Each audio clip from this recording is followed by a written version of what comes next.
Welcome to iTrust's weekly newsletter. Today I'd like to talk to you about credit and loans. 10 years ago in India, we were a culture where loans were hardly the order of the day.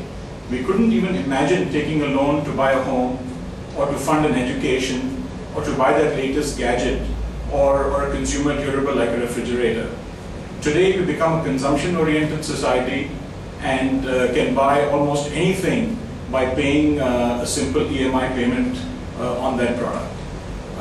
Loans are very, very useful because they help us accelerate a purchase decision which would have to postpone because of a lack of funding. However, loans can also become a disaster for us and push us into a debt trap if we cannot afford to pay back our liabilities on time. Now, when we think about loans, we must ask ourselves the question, what are products for which we should take a loan, and what are things we should avoid taking a loan for? Examples of things for which we should consider taking a loan are assets which appreciate in value, and loans for things which help us increase our human capital.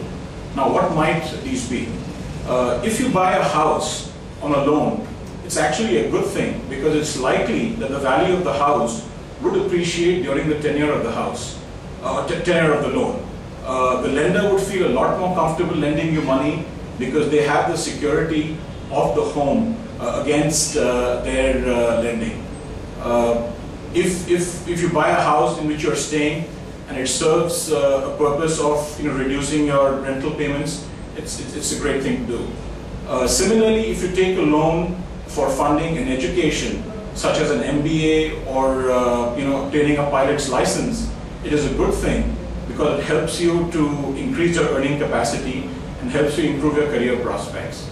The likelihood of repaying this loan is very high because your salary is likely to increase on the back of this higher education.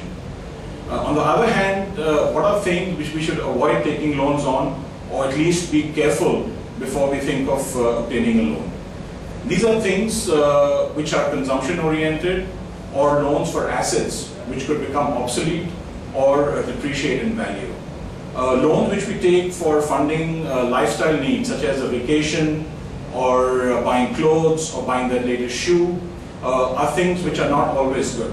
At the end of taking that loan and buying the product, all you have is a liability which you have to repay to your lender. These things are best avoided because more often than not, people take loans to fund lifestyle expenses which are way beyond what they can afford. Similarly, assets such as a refrigerator or an LCD TV or even a car are things you should be careful before you take a loan on. Simply because the moment you buy a product such as this, it depreciates in value, and over time they do not serve as a good security against the loan.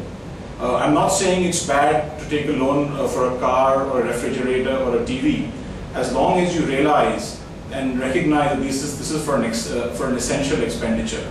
Please do not take a loan to fund that new TV or that new car just because your friend or your neighbor has one.